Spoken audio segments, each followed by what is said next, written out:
Ariana had always prided herself on her caution. Growing up in the suburbs of Seattle, she learned to navigate the world with a healthy mix of curiosity and wariness. She lived alone in a small apartment, balancing her time between work at a local marketing firm and her passion for photography. One day, while browsing Craigslist for vintage camera equipment, she stumbled upon an ad that caught her eye. Vintage Rolleiflex camera, excellent condition, $50. The price was astonishingly low for such a rare and valuable camera. Ariana's pulse quickened with excitement. She clicked on the ad and scrutinized the details. The camera appeared to be in perfect condition, and the brief description was accompanied by a single photograph that showed a pristine Rolleiflex. The seller, who went by the name Charles, had left an email address for contact. Without hesitating, Ariana composed a quick email expressing her interest in the camera. She mentioned her love for photography and asked if she could see the camera in person. Moments later, a reply landed in her inbox. "Hi Ariana. I'm glad you're interested in the Rolleiflex. I'm moving out of state soon and need to sell a few items quickly. Could you come by tomorrow evening to take a look? My address is 3426 Maple Street. Best, Charles." Ariana paused for a moment, a slight unease creeping into her thoughts. But the opportunity to own a Rolleiflex was too tempting. She quickly responded, agreeing to meet at 7 p.m. the next evening. The next day passed in a blur of anticipation. As the evening approached, a strange sense of dread settled in her stomach. She tried to shake it off, attributing it to nerves and excitement. At 6:45 p.m., she left her apartment and drove to Maple Street, arriving just as the sun dipped below the horizon. The neighborhood was quiet and well-maintained, with manicured lawns and tidy flower beds. Ariana parked her car in front of 3426 Maple Street, an older Victorian house that stood out among the more modern homes.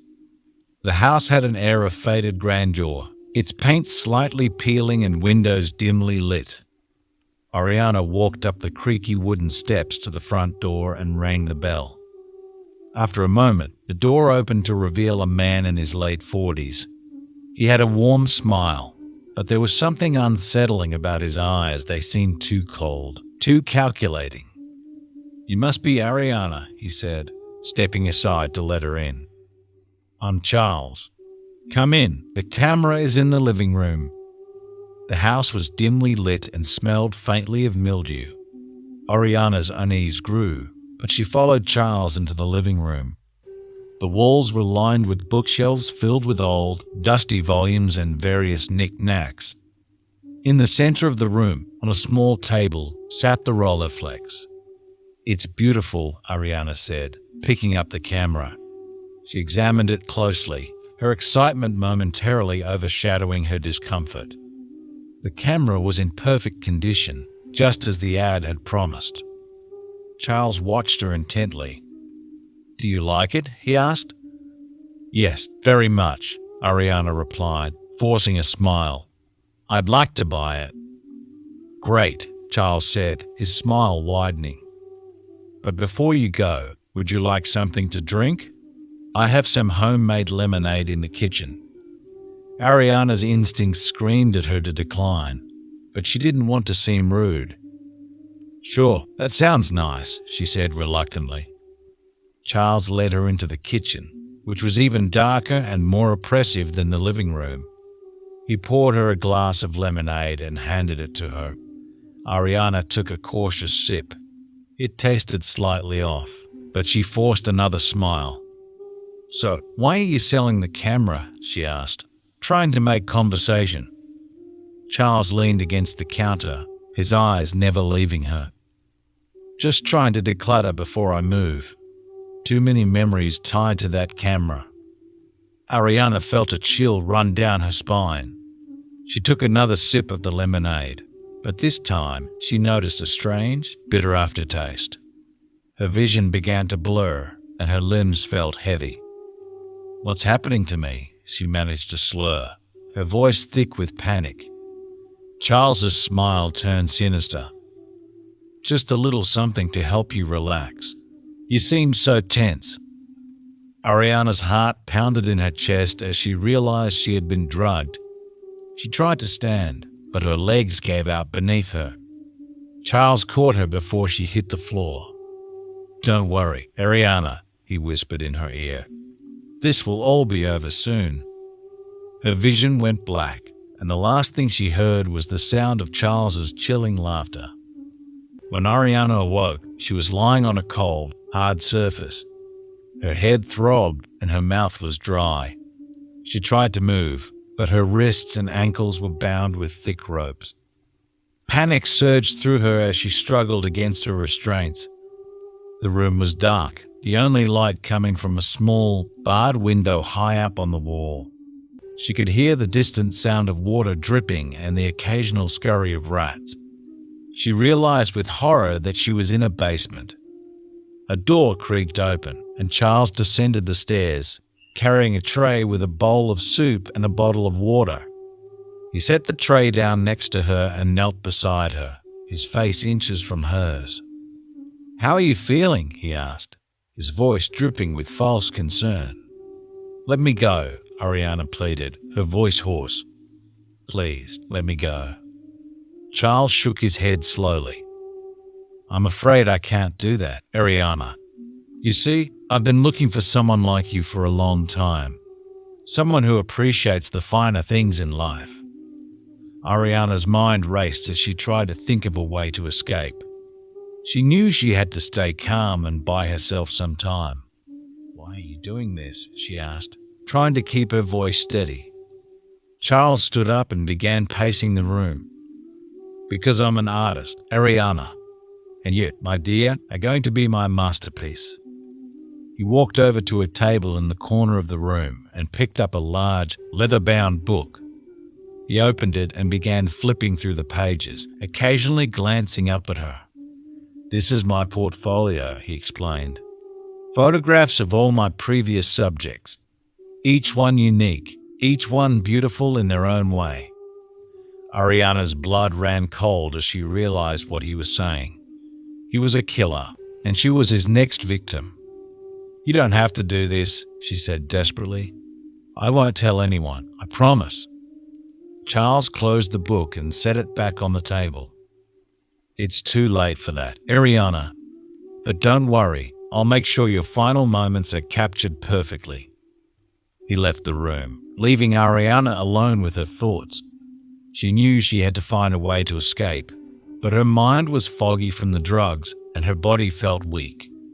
She tugged at the ropes binding her wrists, but they were too tight. Hours passed, or maybe it was only minutes. Ariana couldn't tell. The basement door opened again and Charles returned, this time carrying a camera. "Smile for the camera," he said, his voice filled with a sickening glee. Ariana's heart pounded in her chest as the flash went off, momentarily blinding her. She knew she had to act fast. Summoning all her strength, she twisted her wrists, ignoring the pain as the ropes cut into her skin. Finally, one of her hands slipped free. She waited until Charles was focused on adjusting the camera settings before making her move. With a burst of adrenaline, she lunged at him, knocking the camera out of his hands. It shattered on the floor, the pieces scattering across the room. Charles roared in anger and grabbed her by the hair, dragging her back to the center of the room. But Ariana fought back, kicking and scratching, determined not to give up. In the struggle, she managed to free her other hand and grabbed a shard of broken glass from the floor. She slashed at Charles's arm, causing him to howl in pain and release his grip on her. Ariana scrambled to her feet and ran for the stairs, her heart pounding in her chest. She could hear Charles behind her, his footsteps echoing off the walls. She reached the top of the stairs and threw open the door, racing through the house. She burst out the front door and into the night, the cool air hitting her like a shock. She ran down the street, her bare feet slapping against the pavement, not daring to look back. Finally, she spotted a house with lights on and pounded on the door, screaming for help. A middle-aged couple opened the door, their eyes wide with shock. "Please, help me," Ariana cried. "He's trying to kill me." They pulled her inside and called the police. Ariana collapsed on the floor, her body shaking with sobs. She had escaped, but she knew she would never be the same. The police arrived within minutes and stormed Charles's house. Ariana waited, trembling and clinging to the couple who had let her in. After what felt like an eternity, an officer emerged from the house, his expression grim. "We didn't find him," he said. "What?" Ariana's voice was barely more than a whisper. "But he was right behind me." "We searched the entire house," the officer explained. "But there's no sign of Charles. However, we did find something in the basement." Ariana's heart sank. She followed the officer back to the house, her legs feeling like they could give out at any moment. The basement was just as she had left it, except for one detail. In the center of the floor, where the broken camera had been, was a small, smiley-faced fidget spinner. The officer bent down to pick it up, his face pale. "This is bad. Very bad." "What do you mean?" Ariana asked, her voice trembling. He looked at her with a mixture of sympathy and fear. "This is the calling card of a notorious serial killer we've been trying to catch for years. He leaves these smiley-faced fidget spinners at every crime scene. You're incredibly lucky to be alive. None of his other victims ever survived." Ariana felt the room spin. She had narrowly escaped a monster. "What happens now?" she asked, her voice barely audible. "We start a manhunt," the officer said. "We'll need to keep you safe. He might come back for you." In the days that followed, Ariana tried to return to some semblance of normalcy, but the fear never left her. The police provided her with protection, but it did little to ease her anxiety. Every creak of her apartment, every shadow cast by the streetlights outside, made her jump. She found some solace in her photography, wandering the city with her camera. She tried to capture moments of beauty to distract herself from the terror that lurked in her mind. But every time she closed her eyes, she saw Charles's face, his cold smile, and heard the haunting click of the camera. One evening, she returned home to find a note slipped under her door. Her hands shook as she picked it up and read the chilling words, "I'll be seeing you soon." Ariana's blood ran cold.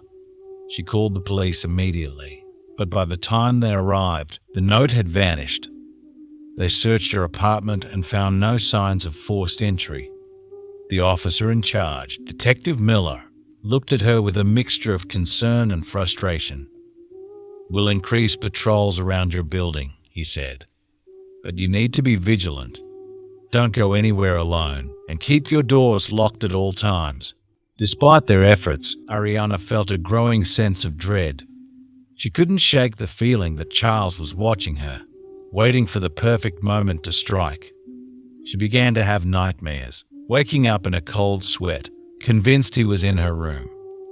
One particularly stormy night, Ariana sat in her living room, trying to distract herself with a book. The wind howled outside, rattling the windows, and the rain pounded against the roof. Suddenly, she heard a noise of faint, rhythmic clicking sound. Her heart raced as she strained to hear it. It was the sound of a camera shutter. Ariana's blood ran cold. She grabbed her phone and dialed 911, but the call wouldn't go through. The line was dead.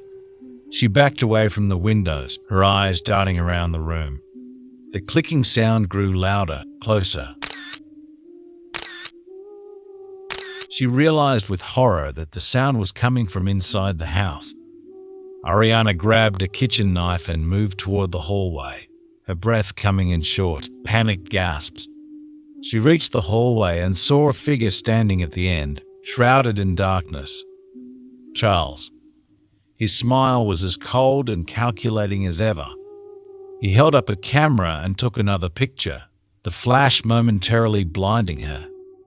"Hello, Ariana," he said, his voice smooth and menacing. "Did you miss me?" Ariana didn't waste a second.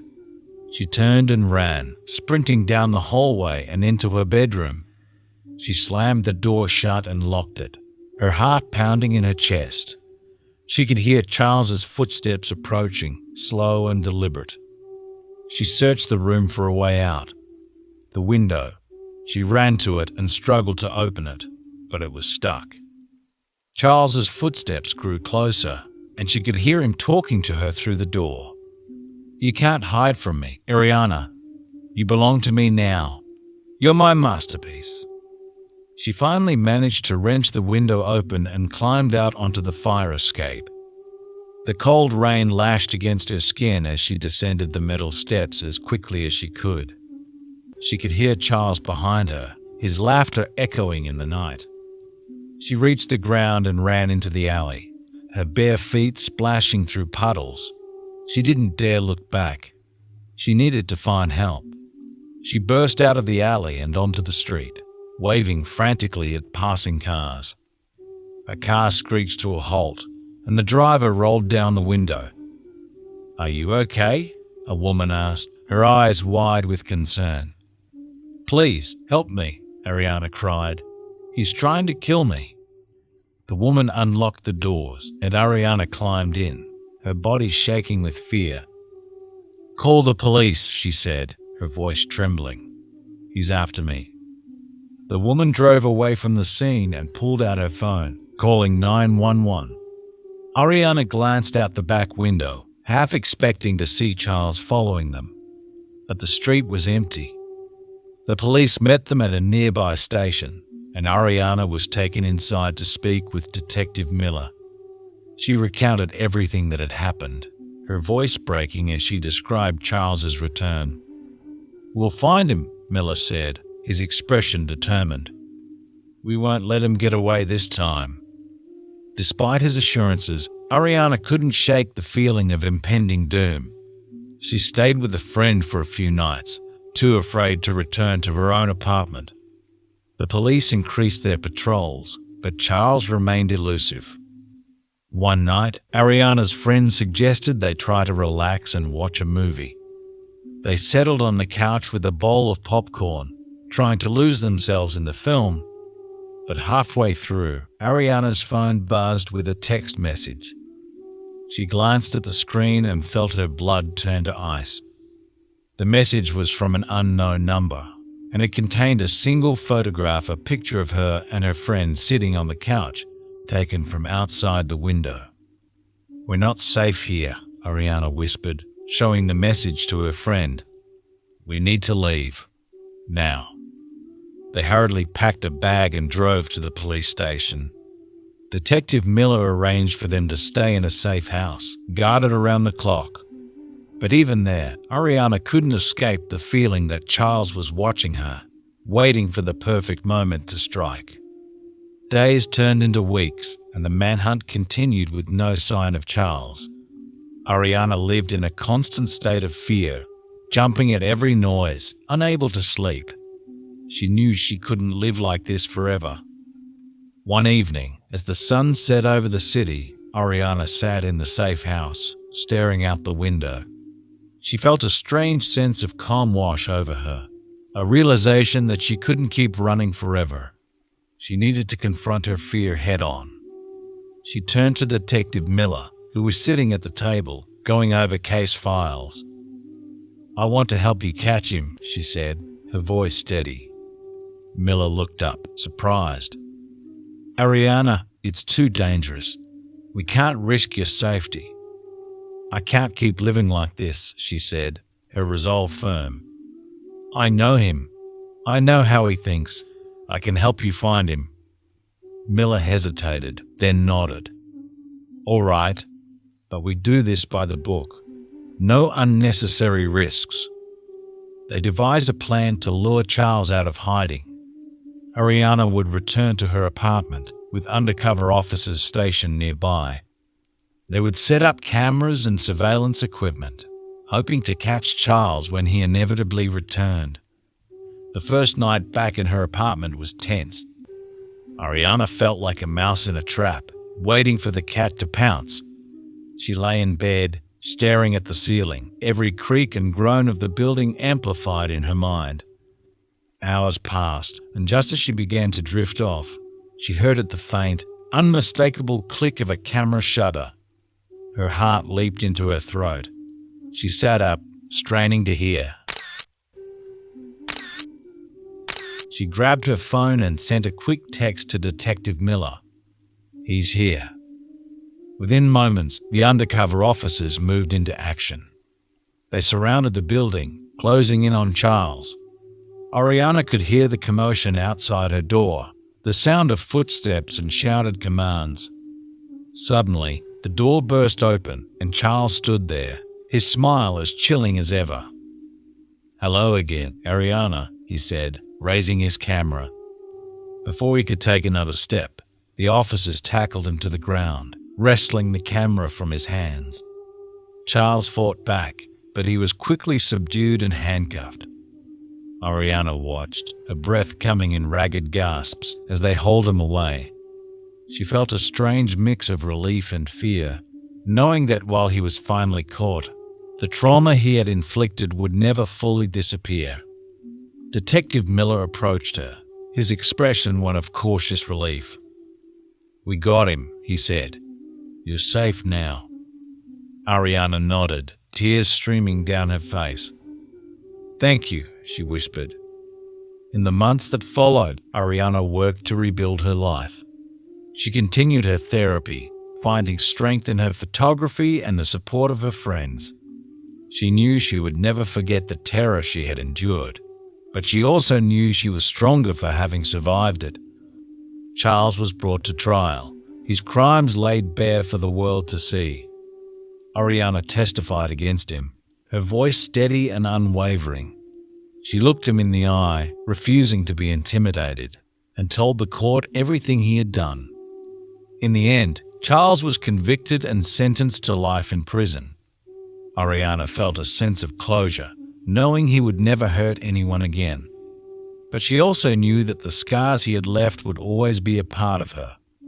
Despite the darkness she had faced, Ariana found a new appreciation for life. She continued to capture moments of beauty through her lens, finding solace in the art that had once brought her so much joy. And though the fear never fully disappeared, she learned to live with it, to embrace the strength that had carried her through the darkest of times. She knew that she would always carry the memory of Charles with her, but she also knew that she was a survivor.